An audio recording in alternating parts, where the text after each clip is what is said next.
Bonjour et bienvenue sur le podcast du site comparaton.com. Celui-ci est issu d'un article qui a été rédigé par un expert sur notre site. Cependant, vous allez le voir, le podcast est lu par une voix de synthèse. Et oui, en effet, malheureusement, je ne peux pas faire toutes les vidéos que je voudrais. Je n'ai pas le temps. J'espère que ceci vous conviendra. Si toutefois vous avez besoin de plus en plus d'informations ou que vous recherchez des conseils, consultez impérativement notre descriptif. Vous aurez tout ce dont vous avez besoin et si jamais il vous reste des questions ou que vous avez un commentaire ou un petit coucou à me faire, n'hésitez pas à le faire, j'y répondrai au plus vite. N'oubliez pas de vous abonner à cette chaîne, de liker la vidéo, de la partager si vous le souhaitez et dans tous les cas, je vous souhaite une bonne écoute. Banque mondiale, rôle, mission et action en 2023. Incontournable, la Banque mondiale peut être considérée comme un organisme fournissant des prêts, des subventions et des conseils techniques aux gouvernements et aux entreprises dans les pays en développement. L'objectif est de soutenir des projets de développement à la fois économique et social comme la construction d'infrastructures. La présence de la Banque mondiale est inéluctable aussi bien pour mettre en place des politiques économiques que pour réduire la pauvreté. Banque mondiale, une entité incontournable. Un nouveau dirigeant à la tête de cet organe financier et économique au rayonnement international. Ajay Banga, son nouveau président de la Banque mondiale. Ancien PDG de Mastercard, Ajay Banga est aujourd'hui le nouveau président de la Banque mondiale. Né en Inde en 1960, ce gestionnaire chevronné a fait ses études dans son pays natal avant de les poursuivre aux USA. Au sein de la Banque mondiale, il représente donc une victoire pour les USA.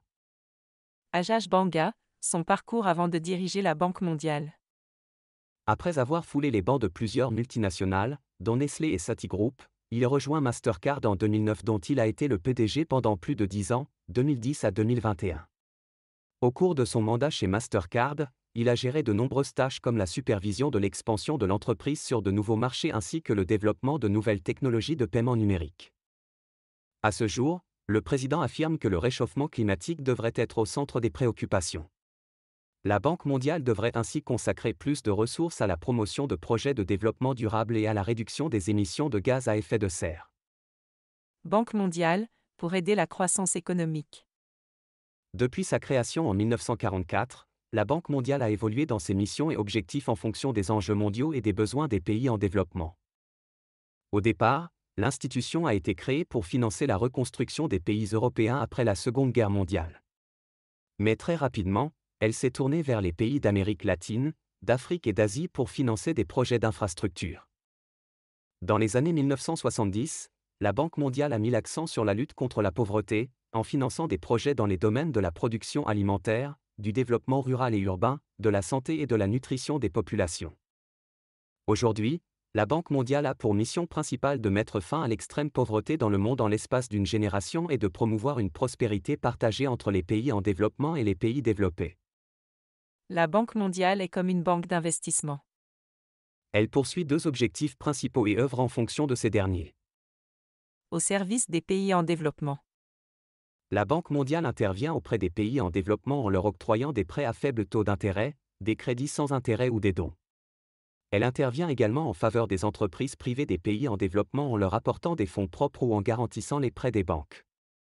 La Banque mondiale offre également des conseils stratégiques et une assistance technique pour aider les pays à élaborer et à mettre en œuvre des politiques économiques et sociales efficaces.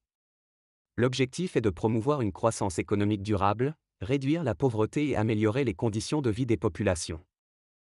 Banque mondiale, avec des moyens financiers importants. Outre les emprunts obligataires, la Banque mondiale dispose également de ressources provenant des quotes-parts versées par ses pays membres.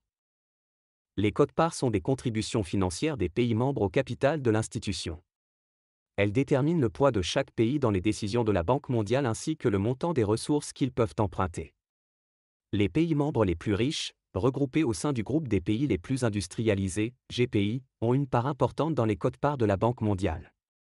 Ils fournissent également des allocations à l'Association internationale de développement, IDA, une institution de la Banque mondiale qui accorde des dons et des prêts à faible taux d'intérêt aux pays les plus pauvres. Ces allocations sont versées selon un rythme triennal et permettent à l'IDA de financer ses interventions en faveur de la réduction de la pauvreté dans les pays les plus défavorisés.